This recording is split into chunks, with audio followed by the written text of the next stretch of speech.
Tripura Forster এবং forest guard পরীক্ষার্থীদের জন্য আজকে বাংলা সাহিত্যের একটি গুরুত্বপূর্ণ ক্লাস নিয়ে উপস্থিত হয়েছে আমি তোমাদের মাঝে। তোমরা যদি এই ক্লাসটি ভালোভাবে লক্ষ্য করো তাহলে দেখতে পাবে যে এই ক্লাসে খুবই গুরুত্বপূর্ণ বাংলা সাহিত্যের প্রশ্ন নিয়ে আলোচনা করা হয়েছে। বিভিন্ন প্রতিযোগিতামূলক পরীক্ষায় এই ধরনের প্রশ্নগুলি বারবার এসে থাকে।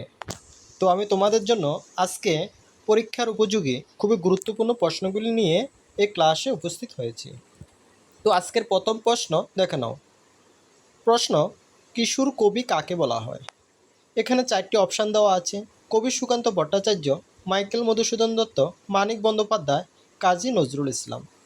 উত্তর কি হবে? উত্তর হবে কবি সুকান্ত ভট্টাচার্য। দ্বিতীয় প্রশ্ন, বিদ্রোহী কবি কাকে বলা হয়? অপশান: বঙ্কিমচন্দ্র চট্টোপাধ্যায়, বিভূতিভূষণ বন্দ্যোপাধ্যায়, শরৎচন্দ্র চট্টোপাধ্যায়, কাজী নজরুল ইসলাম। এখানে উত্তর কি হবে? উত্তর হবে কাজী নজরুল ইসলাম। পরবর্তী প্রশ্ন, কবিগুরু নামে কে পরিচিত? এখানে অনেকগুলো অপশান দেওয়া আছে: শরৎচন্দ্র চট্টোপাধ্যায়, মাইকেল মধুসূদন দত্ত, মানিক বন্দ্যোপাধ্যায়, রবীন্দ্রনাথ ঠাকুর। তাহলে উত্তর হবে কি এখানে? উত্তর হবে রবীন্দ্রনাথ ঠাকুর। পরবর্তী প্রশ্ন, মেঘনাদ বধ কাব্যের রচয়িতাকে?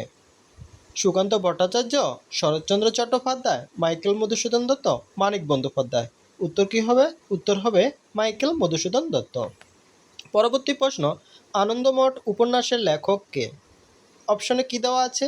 বঙ্কিমচন্দ্র চট্টোপাধ্যায়, মাইকেল মধুসূদন দত্ত, মানিক বন্দ্যোপাধ্যায়, রবীন্দ্রনাথ ঠাকুর। উত্তর হবে বঙ্কিমচন্দ্র চট্টোপাধ্যায়। পরবর্তী প্রশ্ন, বাংলা গদ্যের জনক কাকে বলা হয়? অপশন দেওয়া আছে: ঈশ্বরচন্দ্র বিদ্যাসাগর, মাইকেল মধুসূদন দত্ত, মানিক বন্দ্যোপাধ্যায়, রবীন্দ্রনাথ ঠাকুর। উত্তর হবে ঈশ্বরচন্দ্র বিদ্যাসাগর। পরবর্তী প্রশ্ন, বাংলা উপন্যাসের জনক কাকে বলা হয়? অপশনে কি দেওয়া আছে? দেওয়া আছে মাইকেল মধুসূদন দত্ত, মানিক বন্দ্যোপাধ্যায়, কাজী নজরুল ইসলাম। তাহলে উত্তর কী হবে এখানে? উপরের কোনোটিই নয়। উত্তর হবে কি, বাংলা উপন্যাসের জনক বলা হয় কাকে? বঙ্কিমচন্দ্র চট্টোপাধ্যায়কে। পরবর্তী প্রশ্ন, ভোরের পাখি কাকে বলা হয়? অপশন: বিহারীলাল চক্রবর্তী, মানিক বন্দ্যোপাধ্যায়, কাজী নজরুল ইসলাম। উপরের কোনোটিই নয়। উত্তর কি হবে? ভোরের পাখি বলা হয় কাকে? বিহারীলাল চক্রবর্তীকে। পরবর্তী প্রশ্ন, খুবই সুন্দর একটি প্রশ্ন। এই প্রশ্নটি বিভিন্ন প্রতিযোগিতামূলক পরীক্ষায় বারবার এসে থাকে। তোমরা প্রশ্নটিকে ভালোভাবে মনে রাখবে। বাংলার মুখ আমি দেখিয়াছি কবিতার লেখক কে? অপশনে দেওয়া আছে জীবনানন্দ দাশ, শরৎচন্দ্র চট্টোপাধ্যায়, মাইকেল মধুসূদন দত্ত, মানিক বন্দ্যোপাধ্যায়। উত্তর হবে জীবনানন্দ দাশ। পরবর্তী প্রশ্ন, পরিচয় কবিতাটি কার লেখা? Option: Jibanananda Das, Michael Madhusudan Dutta, Manik Bandyopadhyay. এখানে উত্তর কি হবে? অপশন দেওয়া আছে 4টি, চতুর্থ নম্বর অপশন উপরে কোনোটিই নয় হবে। এই প্রশ্নের উত্তর যদি তোমাদের জানা থাকে তাহলে অবশ্যই কমেন্ট বক্সে কমেন্ট করে জানাবে। পরবর্তী প্রশ্ন, হাট কবিতাটি কোন কাব্যগ্রন্থের অন্তর্গত? মরুমায়া, মরুশিকা, মরীচিকা। উপরের কোনোটিই নয়। উত্তর হবে মরীচিকা।